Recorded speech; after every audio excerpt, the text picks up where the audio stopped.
Hello and welcome to another episode of the Talk with Jay. And we are, of course, with Jonathan, aka Jay, and myself, George. And today we are talking about a subject that is probably of great relevance to everyone today, which is short form content. Especially urban youth. Especially urban youth. Expect just literally, if you are on social media, if you're watching this now, this video is of relevance to you, and that is short form content. Are we cooked? Yes or no? So let me give y'all a little backstory of how I came up with this video idea. So like yesterday, I did my normal doom scroll, which we will get into a bit later, and I realized after scrolling through about more than an hour's worth of Instagram reels, I generally felt, for lack of a better word, cooked. So basically what I mean by that, for those asking, I generally felt like mentally exhausted and I lost a few brain cells. Now, for me, the problem with short form content is exactly as I stated in the very beginning. The fact is, you felt like you've done a lot of work, but then you've done nothing at the same time. Oh yeah, absolutely.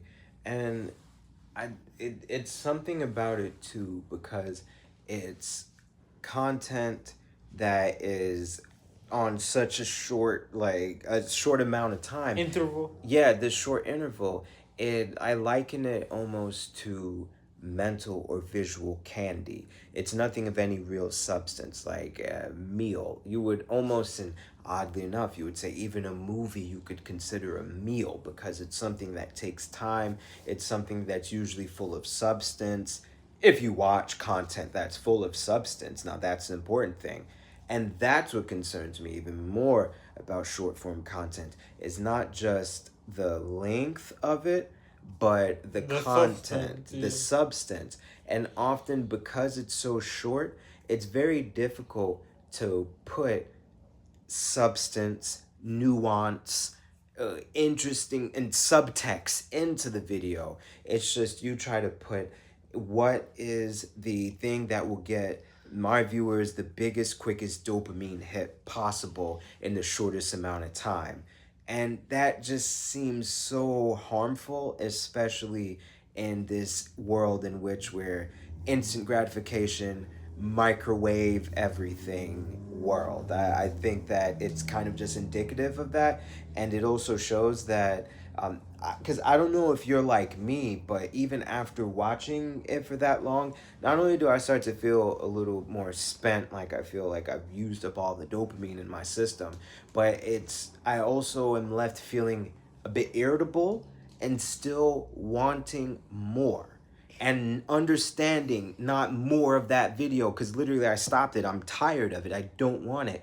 But that wanting more is that empty feeling that's left because the content was no substance. I was just gonna say that. There's oversaturation. It's deeply oversaturation. I was just gonna say that there's sometimes, like, let's say I would watch a good hour, 2 hours of Instagram shorts or reels, and sometimes I would feel I would feel, as you just perfectly stated, like, not physically, not tired and sleepy, but no dopamine, and I literally would want more. Yeah. So yeah. Yeah, no, absolutely. And that is, it's concerning. It really is. And I find what's the most concerning about it too is that the social media of the day pushes that, it prioritizes short form content. And while I can see the benefits of short form content in small doses, because you have a lot of channels out there, that share a lot of great information. I would hope that even our channel would be one too, in which we could share some good, great, inspirational, or interesting content in that short form, Yeah. but in a less dopaminergic like style. But nonetheless, it just is dangerous. It really is dangerous, especially when you look at it as a whole, to see just that's where it's going. Like, the most concerning thing for me is like go on to YouTube and go into incognito mode, or log out so that you're just not in your profile, so it's not customized to you at all. That's why I say go in incognito mode. Or if you even log into YouTube on a completely brand new computer, you will see a algorithm that is just Highly untrained and highly untrained. There's there's not even nothing of substance. yes. And what they do offer of substance is just what they've seen will have the most mass appeal. It's usually something very flashy. It's usually something that is really, for lack of better words, dumb. I mean, honestly, like it's nothing of any real intellectual basis. It's never usually anything that's inspiring. That you'll often find that it's some sort of a drama between people you don't even know or even care about. But they still then activate all these emotions in your mind, and they SEO optimize because of course they use the search. Mm-hmm. They optimize the things. They're using the so that you can easily find these through search engines, but nonetheless, it's like, It's like, what the point? What's the point of all this? yeah, well, for money, I guess, that's really the point of it. I I know. see, yeah, yeah, There's monetary value in it, but yeah, like when you really like take the time and think, like, okay, like let's say you're not a content creator, you spend like 6 hours a day watching shorts. mm, I think if that was me, I would sooner or later I would come to the point like, bro, I just wasted my entire life yeah, for 6 hours.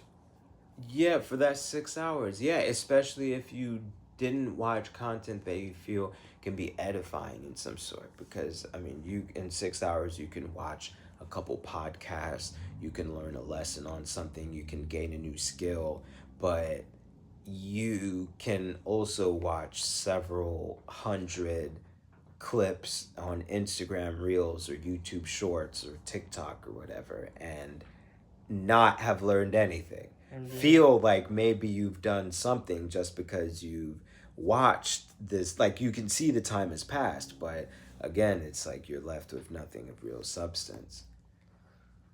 then what I also see a problem too is like, I'm sure you know this, even with my own algorithm, because I'm sure you know Mm, my algorithm I barely use YouTube Shorts. Personally, on my YouTube feed, it's like either video games, music, shows, mm, but my short algorithm is terrible. mm. Yeah. No, I understand. And that definitely it causes this in a lot of people. Well, I know for those that have ADHD, it's something that can worsen the symptoms of ADHD because that's essentially like putting gasoline on the fire. And I even remember reading of different studies that talk about how this causes ADHD like symptoms. And so that you have people who often say that they feel brain fog or scatterbrained or find it very difficult to really be able to think and to comprehend what's going on. It's that often you find it's because of the social media, it's because of the technology, prevailing technology as a whole, it's got them so distracted and sucked in that it's hard for them to connect with the real world and even to connect with each other. It is definitely scary, and that's even something I feel like I've had to observe within myself and see that when I'm doing that I want to, at least when I become conscious of that, I try to look within. Because I guess now that we've been saying of the problem, now I'm kind of giving a possible solution Yeah. that I try to do, and it's that I try to pause and say, why am I watching all of this, or why am I spending all this time? What am I trying to fulfill by watching all of this short form content? And often it's, well, because I'm bored. Or and sometimes it's not because of boredom. It could be because it's something to do instead of doing those stressful things that I Yeah. know that I should be doing, but it's so overwhelming that I then try to drop myself into this world. And also sometimes it's literally you'll just get caught into it because it just sucks you in like that. And just even the act of scrolling with this thumb, that in itself is addictive. That's why they did it just like that, because it, in our mind, it resembles like the pulling of the slot machine in Vegas with the Mm-hmm. casinos. And that action, it causes this activation of this habit in a person's mind. So I try to be aware of that. I have an app on my phone called Opal that helps me to, well, I set a limit for 3 hours. So once I'm on the phone for 3 hours in a day, it'll stop me right there. And now it's possible to undo it and to take off the lock, but still, because of the fact that I'm able to do it, that it allows me to sometimes, it just allows me to stop in my tracks. And often that stopping in the tracks is enough to stop that flow and just even give my mind enough time to say, does this, what I'm watching right now, does this even really deserve my attention or not? And if it does, then okay, then you should see maybe how you can develop that further, how you can look deeper into the topic in a better form or a more complete form than just short form content. Because the short form is only going to give you pieces, it's snacks, it's bites, it's mental candy, it's candy content, it's not a meal. So those are honestly what I try to do. And so if I'm bored, I get up and do something. If it's just genuine boredom, Just sometimes, go outside for a walk. yeah, touch grass. That's why they say it. Literally, touch grass. You get moving. It's what you need to do, and and understand that it's just like, yeah, that there's so much more out there to do. And so if I'm feeling kind of down, and I'm doing this to distract myself, then I may ask, then what is it that has got me feeling down, and can I even address this now? And if I can't, sometimes writing down what the thought is or the problem is might help. I'll admit I'm not perfect, because even still, I'm still putting in too many unhealthy amounts of hours into my phone, but Well, it's far less than it was before, and that's progress. And I feel like that's the most important thing about progress is don't beat yourself up, because it's very common. You look on go if you got iPhone, go look on your phone. You might be embarrassed to see how many hours it says that you spend on your phone. It's probably saying 6+ hours, 8 hours, even 10. But if you're able to bring that 10 down to 6, that's progress. And don't beat yourself up and say, oh, I'm still wasting 6 hours of my life over this. It's like, no, you've now, through that little practice, gained 4 more hours every day of your life back. And that's a big thing, because you can do stuff with that 4 hours. So yeah, play football. play football, talk with family, create content, do what you enjoy doing. I mean, shucks, make some money, like make some memories, do anything, find up a new hobby. That there's a lot that you could do, and you'll be surprised to see how much time that it's kind of just wasted on that. And the one last thing I should say is, even if you do have a short form addiction, don't be afraid to admit it, bro. Yeah. Cause it's like it's like it's like AA meetings. Yeah. It's like those 12 steps. like use your problems to educate others, like kind of what we're doing. Yeah. Like share your experience with someone else.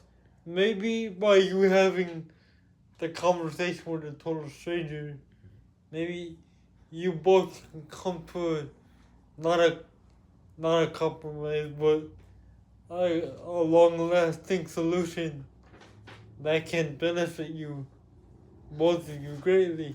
Absolutely. So Absolutely. And then we move on from. Absolutely. And I love that you said you just admit it, because that's something that I had to do for myself as a content creator, is that I realized that I was a content creator.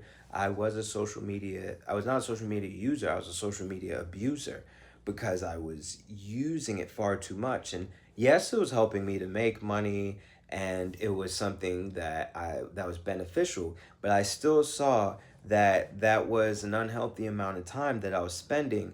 And especially as a content creator, some of that time that I was doing under the belief of research could have rather been better used to be creating more content. So who knows even how further I could have gone. yeah, So, and that's just for me, having an excuse for it or having a reason to be online. But a lot of people don't even have that reason.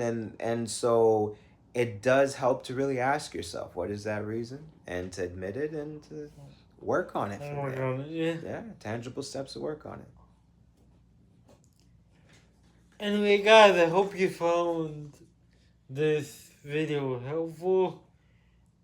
I have a quick announcement to make, but George, would you have any closing thoughts? Attention is the new currency, so just be careful who gets it from you. Alright, now I know this is a bit early, but I'm in the process of developing a new idea to expand the Talk with Jay, and I would like to title this new venture the Talk with Jay Art and Animations. Now this isn't gonna be up and running anytime soon. I'm just giving y'all a little preview of what I'm planning. Yeah. So with this channel, it'll be solely focused on indie artists and those artists that have special needs, and any indie animators that want to get the work out there. So yes, that's the main focus. That's the main idea that I want for this channel. As I stated previously, this will not be up anytime soon. This will be later on down the line. I'm not sure when, but it will happen. Anyway, guys, that was today's video. Make sure you like and subscribe, and I'll see y'all boys tomorrow. Peace. Peace.